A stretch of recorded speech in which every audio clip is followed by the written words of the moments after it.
Dans vos films, même les plus païens, vous avez toujours dit qu'il y avait une sorte de message moral à travers l'apparence immorale des personnages et de leur comportement.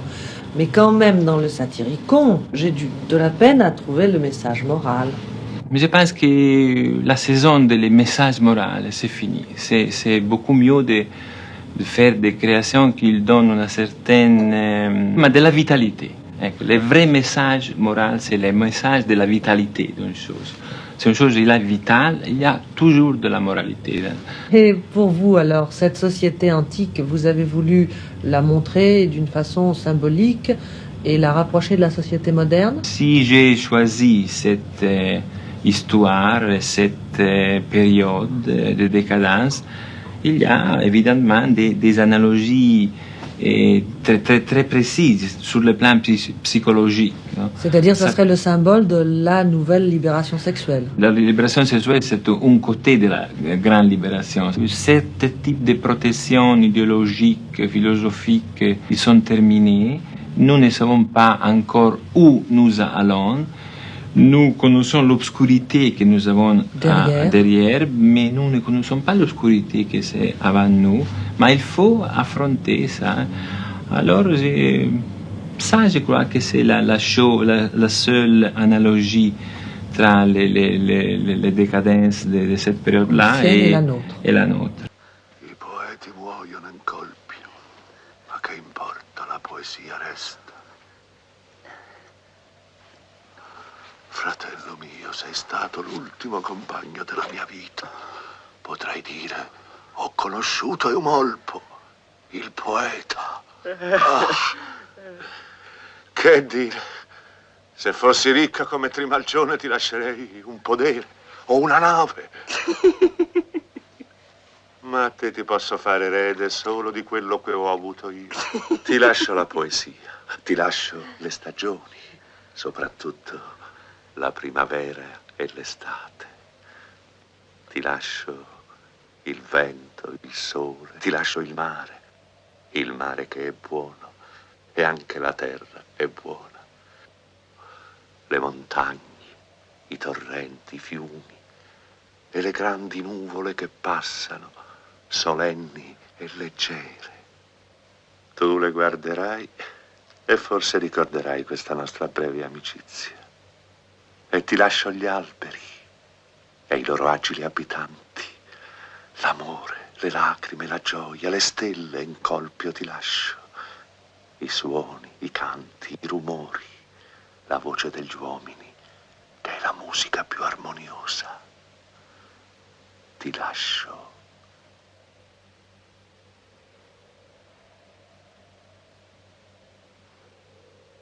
Nous sommes à Piazza del Popolo, une des places les plus importantes de Rome, baroque, ville par excellence, avec un des nombreux obélisques présents ici. Et nous ne sommes pas très loin de l'appartement où a vécu le grand maître, le maestro du cinéma italien, Federico Fellini, un grand metteur en scène d'après-guerre qui a été peut-être un des plus importants dans le paysage cinématographique du 7e art italien. Alors, Fellini était né à Rimini en 1920. Il vient à Rome pour travailler pour un journal en tant que caricaturiste, dessinateur. C'est important de le souligner, car l'humour fellinien est très important. Il va travailler pour Marco Aurelio. Et il va vivre toute sa vie pratiquement avec son épouse Giulietta Massina, pas très loin de la Piazza del Popolo, à gauche, via Margutta. Alors je vais vous conseiller mes 5 films de Fellini préférés, metteur en scène par excellence baroque, témoin d'une certaine forme de décadence de l'Occident, mais également un témoin irremplaçable pour comprendre l'Occident d'après-guerre. Allons découvrir Fellini ensemble.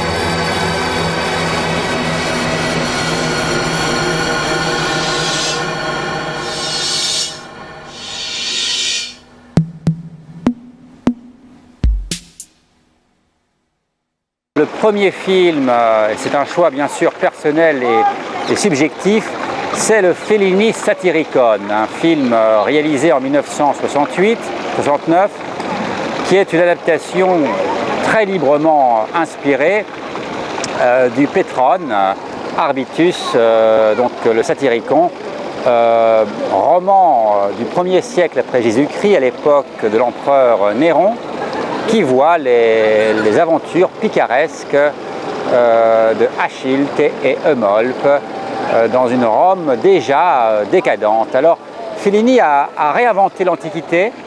C'est un film qui, quelque part, dans ses grandes libertés, pourtant très réaliste dans la représentation de l'Antiquité romaine. Alors d'ailleurs, le metteur en scène avait rencontré le grand historien français Jérôme Carcopino, et il nous donne vraiment l'idée d'une Antiquité plus proche d'une certaine forme de violence, presque radicale, de couleurs vives comme l'Inde, on va dire, disons, du Sud, et un film qui prend des libertés peut-être, mais un des meilleurs films pour comprendre les mystères de l'Antiquité. Alors, le Satyricon a également des musiques entre guillemets exotiques, on a l'impression parfois d'être en Afrique, et mélange d'autres fragments de grands textes latins comme l'Andor d'Apulée, et également on a des représentations contemporaines, par exemple le festin de Trimalchion, à l'époque était vu par Fellini, grand satiriste de son époque, comme une critique des nouveaux riches tels Onassis et on va dire sa superbe, cette idée de personnes qui possèdent tout, que l'argent achète tout. Et on a ce poète qui est Eumolpe, qui est un peu l'anarchiste, l'esthète, qui à la fin d'ailleurs, sans faire trop de dévoilement dans son héritage, va un peu donner sa réponse à cette société déjà reflet de la nôtre, consumariste, matérialiste et en transformation. Le Satyricon donc de Fellini est le film par excellence fellinien qui n'a pas pris une ride, qui est quelque part même très proche d'une certaine forme d'avant-garde. Il va influencer des metteurs en scène expérimentaux comme Derek Jarman, Kenneth Anger, et il est très très loin des films académiques ou des séries télévisées académiques qui voient toujours une antiquité de carton-pâte, de marbre clinquant, doré, et d'acteurs dont on a l'impression qu'ils sortent plus de la Californie que d'une antiquité sauvage telle que Pasolini aimait représenter dans, par exemple, Médée ou Oedipus Rex.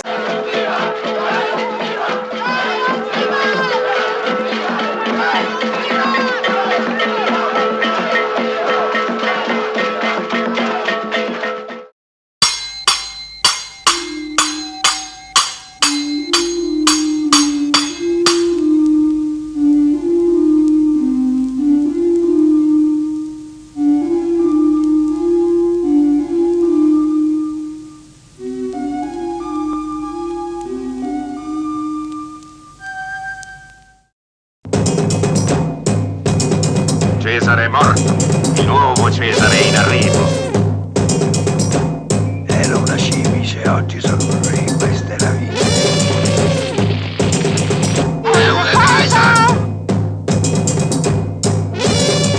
Teseu termino term, Arianna e Sferate.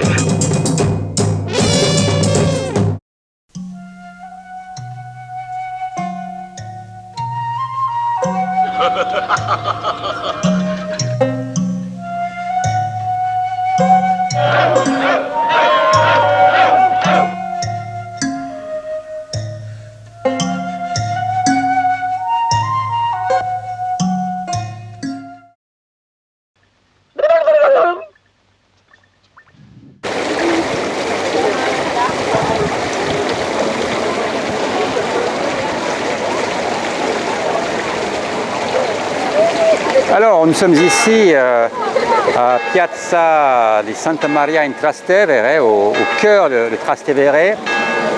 C'était un peu le quartier des artistes. Juste devant moi, Alighiero et Boetti et Francesco Clemente vivaient. mais c'est ici, dans les années 70, en 1972 pour être précis, que nous avons une scène d'un film de Federico Fellini, Fellini Roma. Et on avait une scène assez fameuse où on voyait les étudiants avec les émeutes de 1968, avec une apparition d'Alberto Sordi, et ensuite on avait on va dire un entretien avec l'écrivain américain Gore Vidal qui expliquait très bien pourquoi vivre à Rome était logique, ville de l'illusion, ville de l'église catholique romaine, ville du cinéma, de Cinecittà, et ville où déjà a eu lieu la décadence de l'Empire romain et où pourrait avoir lieu à nouveau la décadence du monde occidental. Alors, le film Fellini Roma est un film un peu particulier puisque c'est une forme, on va dire, fragmentée à nouveau, comme le Satyricon, d'autobiographie du maestro italien. Fellini nous donne des fragments un peu anachroniques de sa jeunesse jusqu'à une Rome fantasmée, celle bien sûr des papes, avec un moment très célèbre, une scène où on voit un défilé de mode, de vêtements ecclésiastiques, avec une musique bien sûr de Nino Rota.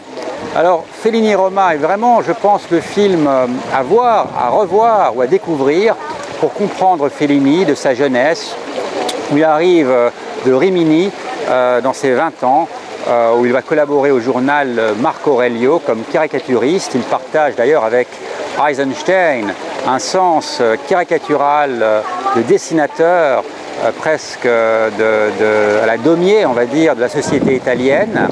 Et il y a une séquence assez controversée où on voit un jeune Federico Fellini, client d'une maison close, avec ses femmes aux formes calipiges, felliniennes, qui vont un peu illustrer sa filmographie. Donc Fellini Roma, un film à voir, à découvrir, un film baroque qui va avoir une énorme influence d'ailleurs dans le cinéma plus récent de Paolo Sorrentino. Voilà.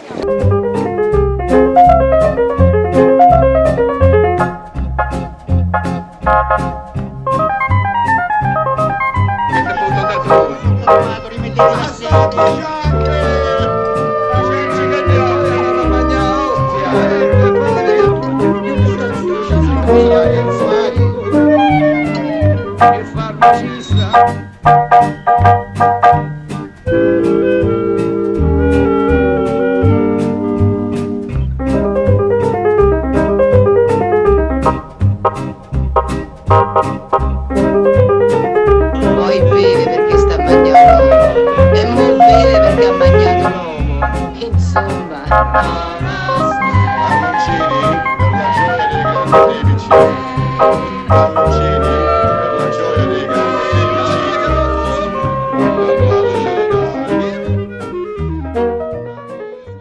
Troisième film, c'est Tobidamite, qui n'est pas un film, mais plutôt un épisode des histoires extraordinaires d'après Edgar Allan Poe, qui voyait donc à travers 3 histoires mises en scène par l'une par Fellini bien sûr, l'autre par Louis Malle et une troisième par Roger Vadim.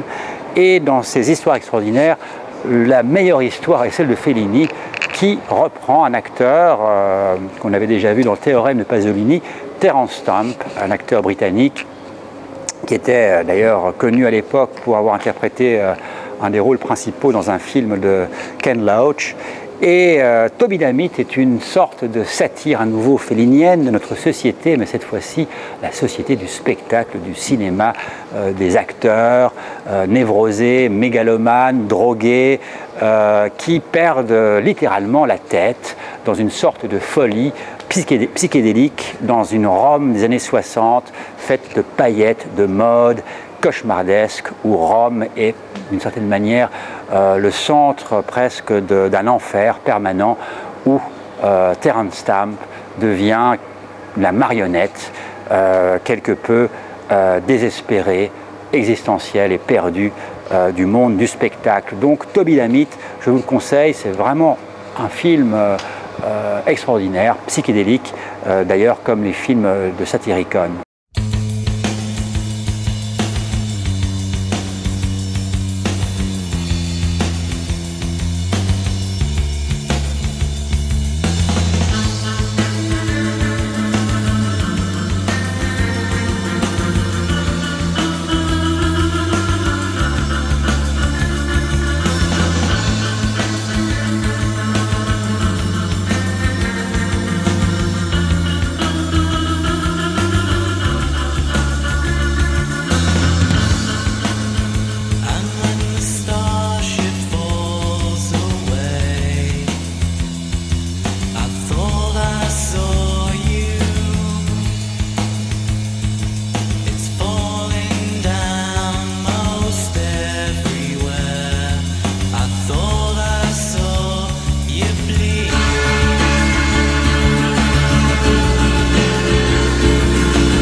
Alors ici, c'était la maison, l'appartement.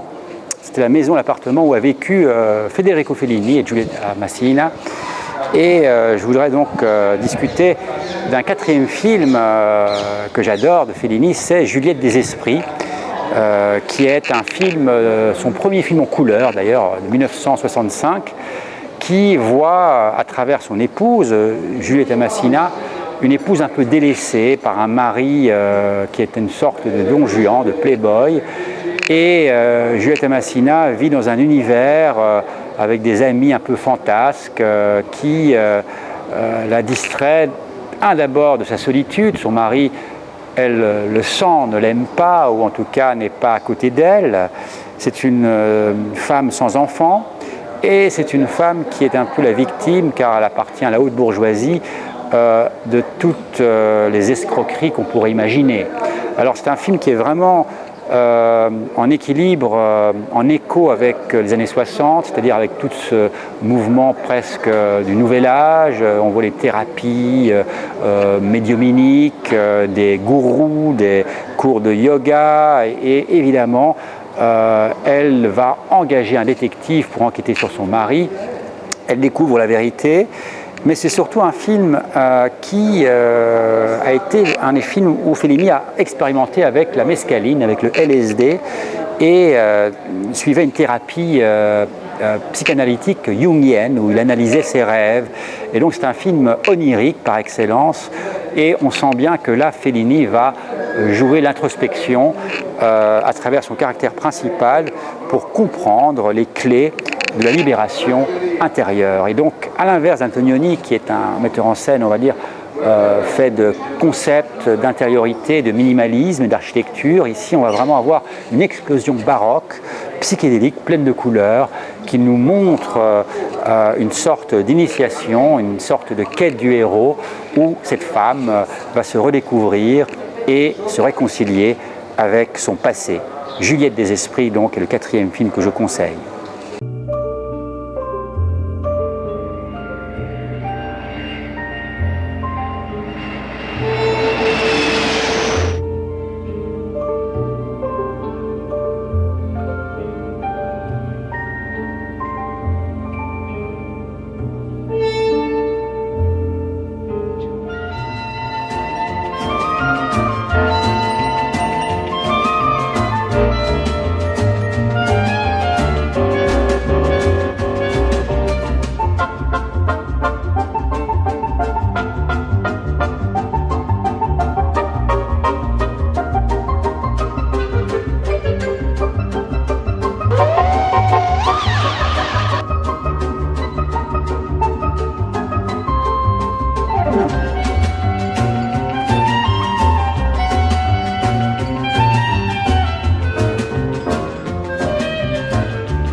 Alors nous sommes ici à Piazza di Spagna, un des lieux les plus connus de Rome, pas seulement on va dire une ville marquée par l'empreinte de Fellini, mais également de Mario Bava, qui avait tourné ici La ragazza che sapeva troppo, un film, un giallo des années 60, notamment avec John Saxon. Mais continuons avec Fellini. Et le cinquième film que je voudrais conseiller à voir de ce grand maître, c'est le Casanova, le fameux Casanova de Fellini, un film de 1976 avec Donald Sutherland, qui est un peu l'anti-Casanova. On est vraiment très loin du personnage, qui était d'ailleurs un personnage assez intéressant, du grand séducteur italien de Venise.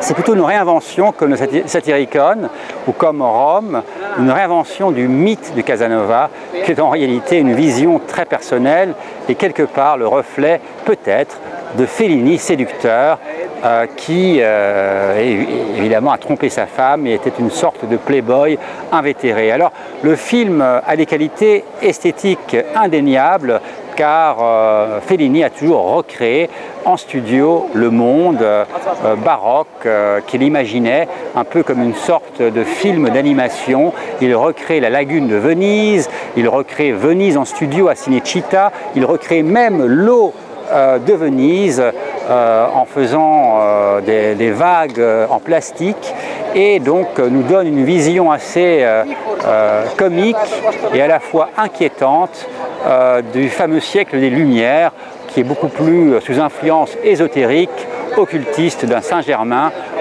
et de comtesses riches que le grand séducteur italien manipule en leur donnant l'idée de la vie éternelle. Un film plein de mélancolie, un film qui se termine d'ailleurs d'une manière assez, on va dire, poétique, où le personnage est face à lui-même, seul, avec ses souvenirs, et n'a que comme seule conquête une marionnette, un automate, froid comme peut-être ses sentiments.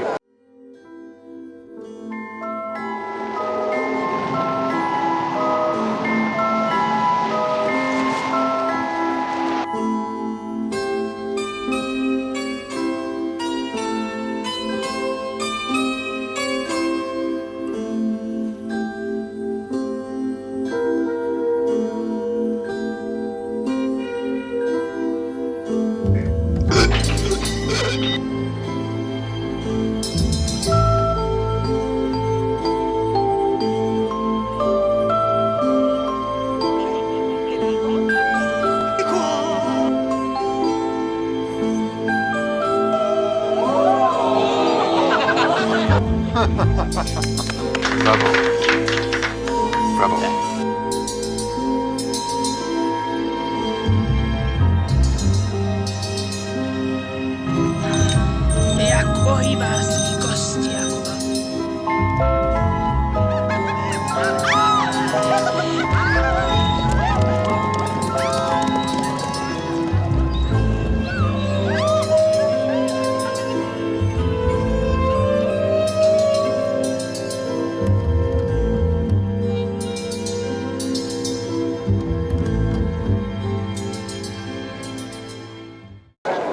Voilà, j'espère que ces 5 films de Fellini vous donneront envie de revoir les œuvres de ce grand cinéaste, un peu oublié aujourd'hui d'ailleurs. Et j'ai fait exprès de ne pas nommer les plus connus, 8 et demi, La Dolce Vita, qui sont bien sûr des films vus et revus, préférant des films peut-être moins connus pour les raisons visuelles, esthétiques et par leur originalité aujourd'hui dans le cinéma, peut-être pour inspirer les jeunes metteurs en scène. Voilà.